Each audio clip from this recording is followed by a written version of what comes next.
प्रधानमंत्री, क्या आप चाय पीते समय भी जनता की समस्याओं को भूल जाते हैं?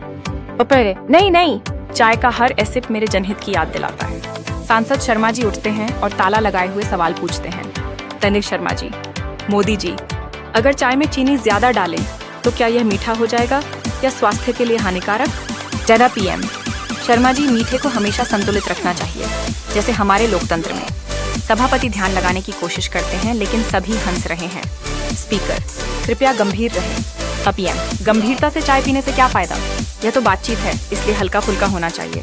चाय पीते पीते सब हंसते हैं और माहौल में खुशी फैल जाती है।